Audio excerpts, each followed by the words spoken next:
I don't want you to believe anything that I say today. I really don't. That's not why I'm here. I'm not here to convince you of anything. I'm not here to control what your ideas are or what your concepts are. But if you hear something that you resonate with or that makes sense to you or that wakes you up, this is what I want you to do. Steve just walked out. Selena, will you tell Steve to be in the right place at the right time? He's missing all the fun.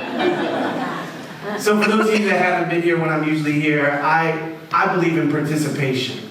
This is not something where I stand before you as the omnipotent teacher and disseminate all of the realizations for you so that you can have the best life ever. That would be cool, but I'm not really about that. And so what I'm inviting you into that participation. I want you to listen from a place that you've never maybe listened before, because you've never been the person that you are right now. You might think so. You may look in the mirror, and I don't just mean you're not your 14-year-old self. I mean that even yesterday, maybe even this morning, there was a confluence of events. There was an intersection that you drove through, that there was a stop sign, there was a person that was in front of you that made you aware of how you feel when people drive in front of you a little too slow. Maybe they made you feel how it feels to just be like, oh wait, I'm not in a hurry. I can let people go and still everything is good.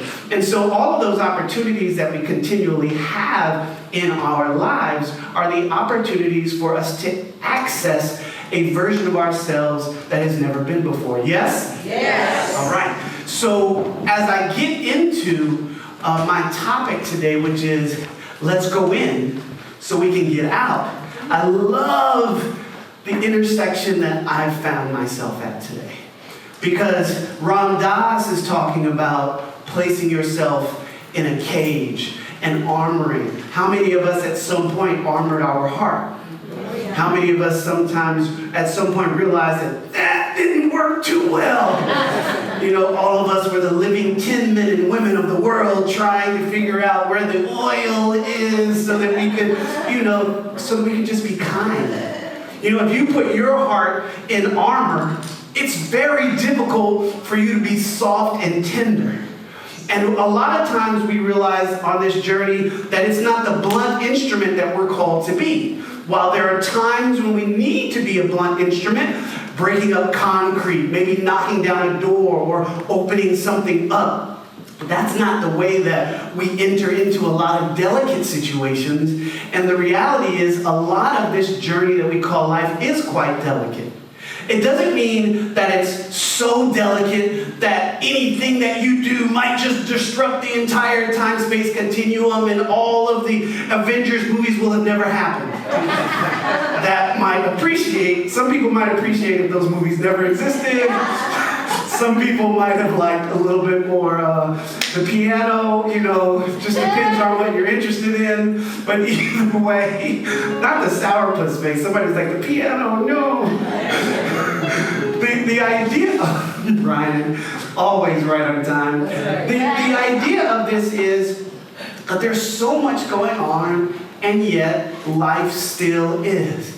Think about the things that humanity has strove to continue to exist through. Think about the worst things that you remember from history. You could go to the Holocaust. You could go to the Atlantic slave trade. You could go to World War I, World War II. You could simply go through a financial crisis where people, because of a financial situation, were diving out of buildings. Humanity has gone through so much, and we still are. Yes? Yes. So there is some good news. Yes? Yes. Even in a climate that we live in today, where there is left, there's right, there's up and down, and allegedly down is up, and left is right, and the middle doesn't seem to exist anymore. And we have to breathe. We have to breathe through it. And there's so much going on, but we're avoiding so much of it. And really, the pattern has been set that avoidance is no longer an option. And the reason why that happens is spiritual law. right? So things are set in a particular order. When I say spiritual law, I'm not at all talking about the laws that humankind has created in order to kind of guide and support and protect us. I'm talking about the things that people who never had textbooks, never had clocks, but they were able to observe and see. So you look at something like sowing and reaping. It's a law where the things that you plant into the ground, you notice that they tend to sprout up. And then when you have a greater conscious awakening, you notice that the seeds that you plant into people's lives tend to sprout up. Yes? Yes. So the kindness, and I also notice that it doesn't happen in kind. When you plant seeds, you don't get more seeds. Right? It doesn't show up in the way that you plant. You get more fruit. Right? So you have to tweak that in your mind, because a lot of times we're in the elevator, we sow a hello, and we get good morning. I mean, we do. And so the idea that we get a good morning doesn't always sit well with us. And there's some part of us that said, you should have just said hello. What is going on with you? What is this? And then the next thing you know, he's like, oh, wasn't I sowing kindness? But there's this inner dialogue that happens because of a limited thought process, because of this idea of an ego, and we don't want to demonize the ego. But two things get bad raps. Ego and karma. Karma appears to be, which is a lie, it appears to be every bad thing that happens to other people. That's the majority of the ways that we use karma. Karma is the law of sowing and reaping in another culture's language, and in English, we often mistranslate concepts into our limited language, English, which is, it too often tries to outpicture things that language is imperfect, right? Think of all the love songs and how imperfect they still are at expressing how much you love somebody. You can't really, like, one song doesn't seem to do it, one tape didn't do it back in the 80s, one playlist isn't doing it now. You want to talk about the morning time and how she makes you feel. You want to talk about the afternoon time. You want to talk about when you're sad and they're not around and they still, but all of that is love. All of it is. The vastness of all of that. And so we seek, because we don't have this consciousness that I'm talking about now, to see things in multi-dimensions. You have to recognize the complexity of the human experience. You cannot look at things linearly. Everything is not simply a straight line from beginning to end. What book would sell copies that was just, he woke up on San Vicente and Pico, and then he went to sleep at Crenshaw and Vernon? Those are LA streets. I know you guys don't go out there. But the idea is very boring. Also, it doesn't inspire. It doesn't activate. So it isn't just that it's boring. The idea of talking about boredom is fascinating, because boredom is unrealized potential. If you're bored, you're not activated. If you're bored, you aren't turning within. If you're bored, you may just be in something else that you haven't awakened to. Sadness, grief, frustration, anxiety. And there is an unrealized expression of you that's being called forth as boredom. Does that resonate with you? Yeah. You get a sense of that. There's Steve. See, Steve's ready now. Selena, did you tell him? And so my topic today is really calling for you to know that the way in, which is really the Byers-Beckwith song, the way in is the way out. So what I want us to do is go within so we can get free. One of the biggest, I want you to think about the things that are the most difficult for you and our world to talk about. Hold them in your mind for a moment. And so just imagine for a moment if we were about to have a conversation about, let's say, sex. Your grandparents' sex life. Oh, what happened? You do know, I mean,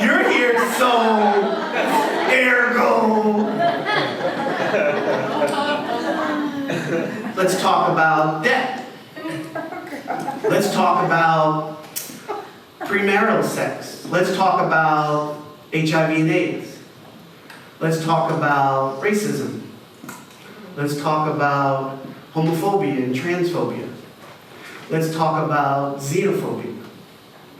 Let's talk about the ideas that are very challenging and difficult. Who has one that I haven't mentioned that came up for you? Did I give them? What? Money, yeah. So debt, there's also money. You talk about both. Misogyny, thank you. The patriarchy. Now, if we were to go into conversations about those things, all of our stuff comes up. And the problem that we have is we try to avoid all of that. And so look at the history of America. America has gone through so many changes. And those of you that were alive or was really in your history classes know the difficult and complexity of the 50s and the 60s. The coming out of this idea of one group of people, particular black people, Negroes and colored folk, because that's what they were called then. There weren't African Americans yet. And so the idea of who they were was marginalized. You had laws and rules and restrictions for where they could go, where they could live, and all that kind of stuff. And all of the ideas of superiority and inferiority that people embraced or accepted or was drilled into them that they were less than because of this. And you go to the 70s and you have this awakening of people into their full sexual expression and their full gender identity. And then that group of people, the gays, the lesbians, the transgenders, the queer, all of them start having these experiences where they're being expressed. But then you have this energy that's trying to oppress and suppress them. And this cycle keeps happening until generation after generation, there's a group of people that get free. Right? So there's a group of people that were not against the full expression and the beauty of colored people, Negroes at the time, and they couldn't have gotten free if all of the people who were not like them wanted to hold them in prison. So you can have a little bit of joy, you can have a little bit of peace to realize that it wasn't everybody. But there were still systems that everybody wasn't trying to tear down and destroy. And so then you move into the next situations in all of these different groups of people. So the current environment that we live in is a direct result of us not going in. It's a direct result of us not taking on these ideas fully. It's a direct result of us being comfortable in our communities because it wasn't really activated in our community. We didn't really have police brutality in our community, but we see it. I mean, you know police brutality when you see it. It's unquestionable. You don't understand why these people do these things, and so you wonder, well, what is the ulterior motive behind it? If there's a question, then there's a pattern, then there's information for us to take on. Yes? Yes. It's a little more difficult to say that yes, right? That's a lot, you know. And so as we start looking at these things, all of our stuff comes up. And the call is that when we really get free, everyone is free. If I will free myself first, right? If I will free myself first, then I can look at the people that I connect with, and then I will have such a realization of freedom that there's no way I would want anyone not to experience what I experience. How many of you have something in your life? Some of you it's meditation, some of you it's music, some of you it's an artist, right? Like you listen to this artist and the way they made you feel. You watched this movie and the way it made you feel. You couldn't stop telling everybody. You're spreading the word way before social media. You were what made things go viral. Yes, you were the original social media. I mean, but that's what happened. That had to be how the Beatles got famous. Because it wasn't the posters. They didn't exactly have the look that made people chase them down. It was the music. And then they got a little more sophisticated, longer hair. And, oh, well, hey, Paul. You know, it's like people started getting their attention, right? And so you have this that unfolds. Spiritual law. Now, the thing about it is, you have to take it on. So this week, I kept hearing a little buzz about an interview that Anderson Cooper did with Stephen Colbert. Thank you, Mike. Merry Christmas. It's an inside joke. Stop it, Bergen. You knew exactly what that was. And one of the things that we didn't talk about was grief. I know some people in here are still transversing it. I know, maybe everyone, simply because all of us at some point have a person of significance that moves on from this physical realm and that we think about and we miss. I remember having an awareness that for most of my life I had every one of the pillars that were my foundation. And then blink, blink, blink, I looked up and most of them were gone. The primary ones, the primary people, my mother's still alive, but the primary people who were there for the raising me have gone. And so there's this whole other existence, and there are streets you drive on and it's like, oh. There's a song you hear and you're like, you don't know why you're crying. And so in this conversation with Stephen Colbert, he talked about this next point that I'm sharing with you is this. All of those things that we described, the grief, the xenophobia, all of that stuff, all of it is God. Hold on. All of it. Not what it does, but all of it is God. So here's the thing. Omnipotent, omnipresent, omniscient, omniactive. This is what this presence is. We call it God, we call it Buddha, we call it all of these different names. We call it the Christ consciousness. We have many names for it. What did we already say about language? Language is imperfect. Our love. How can you embrace or try to encapsulate the infinite into a word? Especially when that word is translated into language and language and language and language and language, and far too few people speak the original language of things like the Bible. Very few, let alone read it. And so you have all of this, and you look and you say,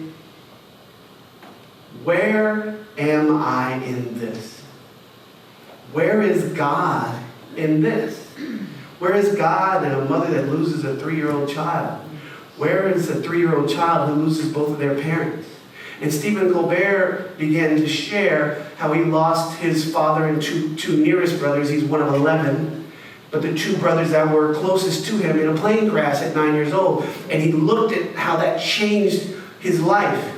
Anderson Cooper, who's now grieving his mother, right? And his father died really young as well, right around the same time. And he had just recently lost his mom, who lived to be 91. And there was just this juxtaposition because Anderson could not reconcile this idea. He had what I will call a false idea about who he should have been. He had a false idea that his life changed in a way that it should not have changed because he was not raised by his father. You get that? Yeah. The idea that because his father died in this accident, that he had something taken away from him that shouldn't be. And what I'm here to clarify is that there's not a single thing that is in the manifest world that is not supposed to happen. Only the things that actually happen are supposed to happen. The dreams, the nightmares, the fears, the worries, the doubts, the anxieties, the diagnoses that are not supposed to happen don't. That's right. The things that are do. Now you can't approach this from preference. You can't. You'd be stressed out all the time. You are stressed out all the time. You are approaching this from preference, aren't you? Aren't we? Yeah. I've been there too. And I'm still awakening to this. And so if I will wake up to the idea that every president that has ever been president was meant to be president, I can change who I am because it's not just about your or their or our preference. We're fooled into believing this thing called life is permanent, is the end of it all. I was listening to a wonderful song this morning, and And it was reminding me that the song goes, our praise is changing the atmosphere. Our celebration, right? That's what praise is. The celebration and the recognition, the acknowledgement of all of it, right? And it's not to celebrate that someone has transitioned or that someone has a diagnosis or that someone is in pain. But none of us do this journey without pain. None of us do this journey without experience the idea of loss. But we also recognize that this is an eternal journey, so you have to pull it out of your two-dimensional or three-dimensional existence. You have to flip it and expand it and look at it from all of these different angles. You have to look at it from eternity and think about how many things lined up in a particular way that led to this. And how many things are now going to be dashed out into the universe like so many seeds because of this. A very challenging idea that I don't expect you to believe, that's where we started, right? Good. Is one that Reverend Michael presented to me that he had a teacher present. It was a group of people, but he told me. Was this very difficult idea to process, which is this. Imagine the world without Africans scattered across it. Imagine how different the music would be. The party, right? Oh, I can't. Like, you got none of this. You can keep this. You ain't got none of this. You know what I mean?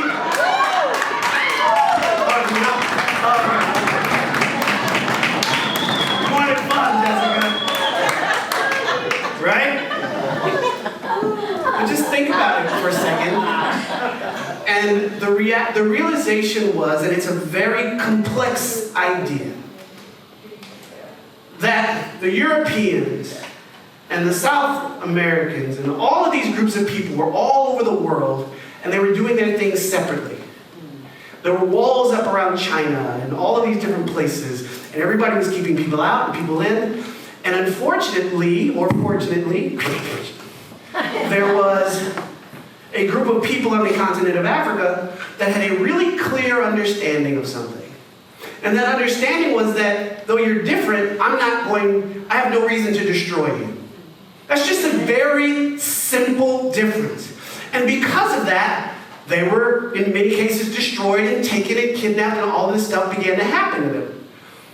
But that culture, the entire world, is different because of the Atlantic slave trade. The entirety of Europe and the North Americas are different because the Vikings came down and they did things around there. But the seeds of that are this room right now. I believe I've got Latinos and Latinx. I believe I've got Asians in this room. I believe I've got Africans, African Americans in this room. I've got Europeans in this room. I've got a little bit of everybody in this room. But you don't get that because humanity had not awakened on those timelines to the potential of what it's like for us to come together. So the universe had to use a blunt instrument that was very painful and very divisive and just troubling to bring it all together and mix it all up. And it's not about preference. We all believe that we would choose the easier way if we would do things differently, but we also know our life now in this current society, and we stay doing it the hard way. Oh, it's just me, huh? Thank you, Emily. And so the idea is you have to go in, because that's the only way we get out. The world is a better place because all of our ancestors have been through something that may not have been their preference. All of us. All of us. And we are not merely the legacy of the pain, but we also get to recalibrate what we would used to call generational curses.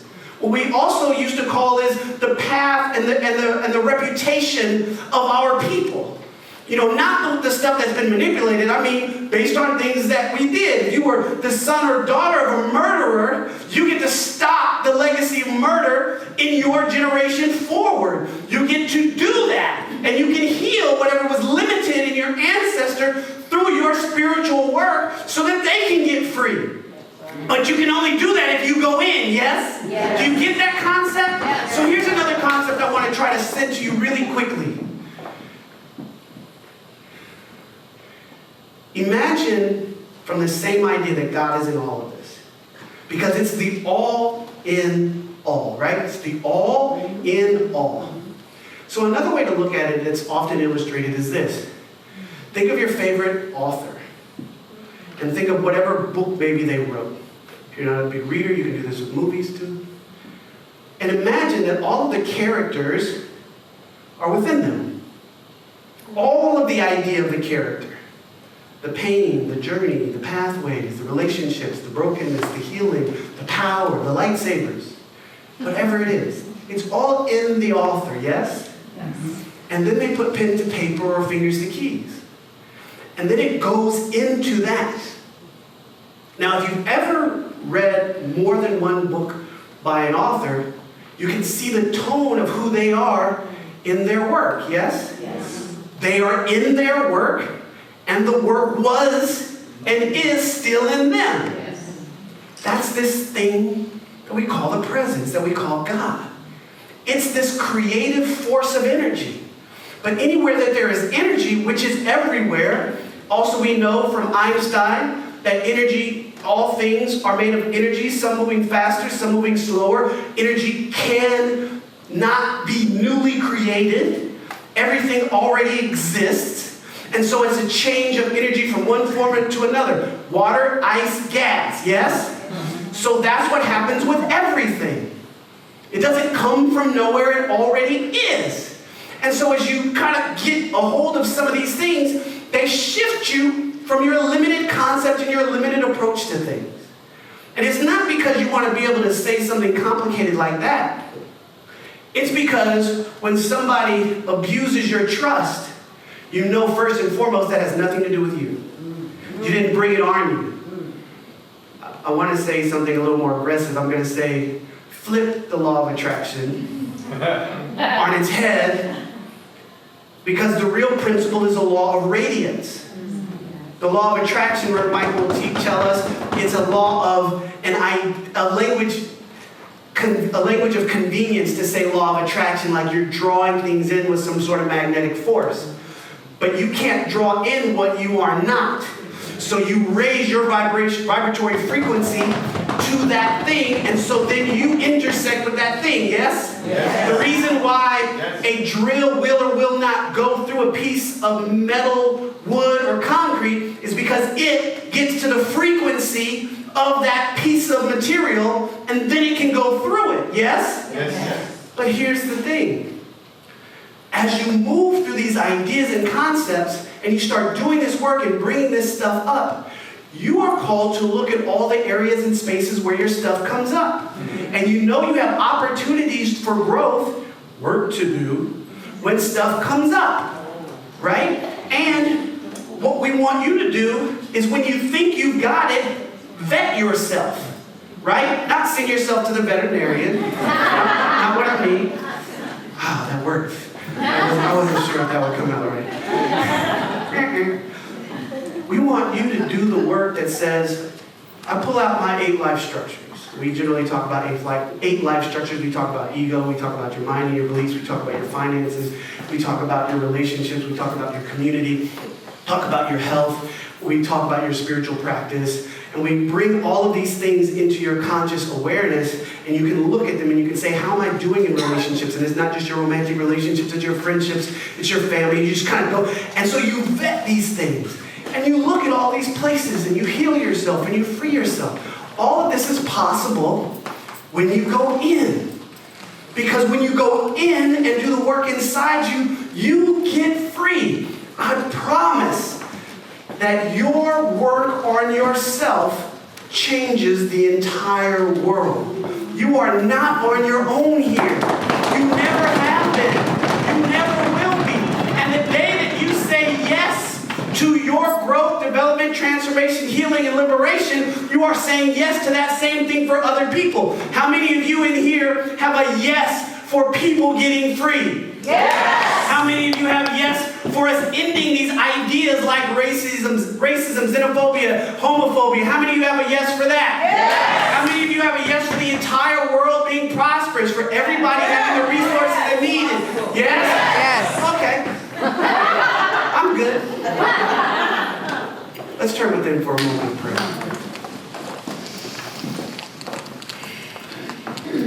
And so I'm taking the yes, the collective yes of this community, the yes of this congregation, standing in this space between eternity and the physical, the space between unmanifest and manifest. I'm standing in that breach, in that space, and I'm knowing that it is fulfilled now.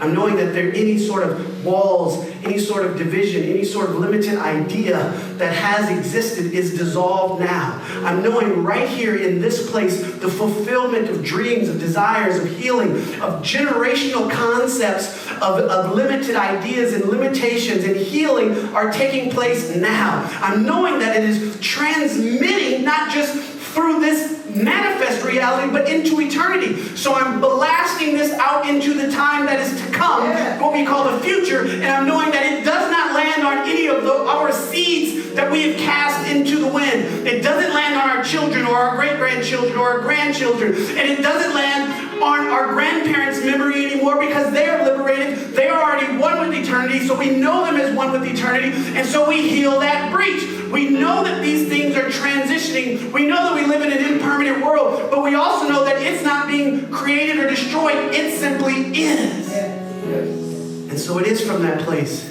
that all the things that we are holding for our transition to are realized. All the things that we are transitioning from, they're realized into a great, whole, perfect expression of the I am that I am. It is so now as each and every one of us, all of those that we are connected to, everyone in this building, not just us here, but the children that are playing in this community, the children that are playing across the earth, the families across the earth, the corporations, the businesses, all in alignment and integrated with Spirit. I know that it is so. I simply release this word into the law. As we have sown it into good ground, we allow it to be. And so it is. So it is. Amen.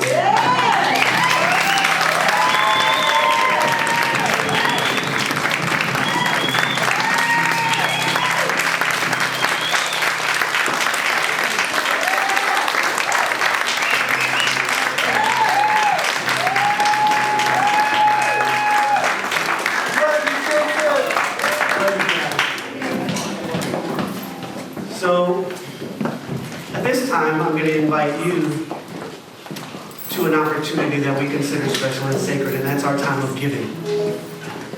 We know that Soul Center is a powerful community. We know that lives are being blessed, transformed, healed. We know that, the memory of Beth Morley is a transitory energy that is changed from her physical presence to the inspiration and the seeds that she sowed into all of your lives. And those of you who don't know Beth, she started our children's ministry here at Soul Center. And she anchored it through diagnosis after diagnosis, malady after malady, and even until her last breath, I'm knowing that she held the space for this as we held her, and it still exists. Somebody, Brother Tete posted on his Facebook page something yesterday or today that said something, what are you going to do so that you exist after you die? Beth is alive. She's vibrant. And her seeds are our children. And all of those ways that you can serve as well. So I invite you that if Soul Center is a place that had ever blessed you in any way, to sow a seed that is commensurate for what your heart is calling forth for your own life, and also that you know that same or better for this community. Ushers, go forth.